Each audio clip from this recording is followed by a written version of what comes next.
It's intrinsically difficult to portray parkour through the medium of film, because the things that you see and hear practitioners do, those things are only the side effects of the spirit of parkour. Parkour is in here, it's inside yourself. To show parkour completely, you would have to show someone's entire life.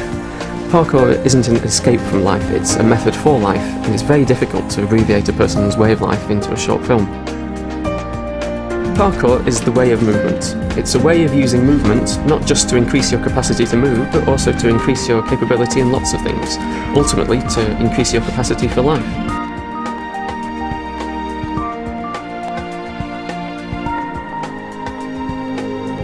Parkour is particularly valuable for those pupils who are difficult to engage in more formal gymnastic activities, meeting many of the objectives in areas such as flight, balance and skill work. Parkour challenges these young people in a unique and safe way. Well, with parkour, what we've managed to do is get a group of generally under-participating students really excited about doing physical activity again. Parkour's like funner than most sports. Yeah, I know. There's no rules, you can do whatever you want, and it's really different to other sports. It's not like other sports, you know, like some things you like have to do in the gym and some things you have to do outside. It's like mixture. Yeah, they don't tell you like there's a rule, like you can't go here, you can't go there. You go everywhere. Students like to experience challenge on an individual level, so I think that's one of the reasons why parkour has been successful, and also the ability to differentiate the task to make it suitable for them, and then it brings in the whole idea about self-expression and self-challenge, so they can sort of set their own standards that they want to kind of achieve.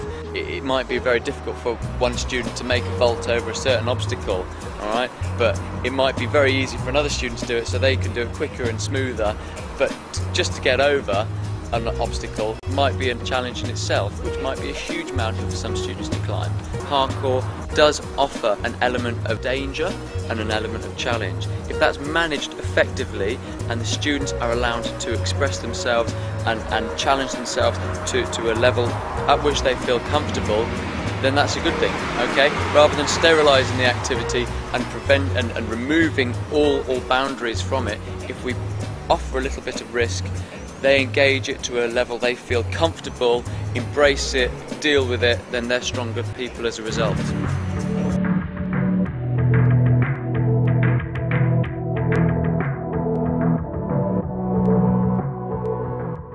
A lot of youngsters are involved in sport, they can get involved in sport, but not all. Some of the sporting facilities now they've not had any access to. A good example of that would be the sort of Parkour project, where they encourage people to come in to spaces that are already there and gradually work with their environment, respect for the environment, respect for their body, you know, and that's an alternative way of looking at things instead of the organised five-a-side football. We need to explore as many different avenues to divert young people away from crime, antisocial behaviour as we possibly can, because one rule does not fit all.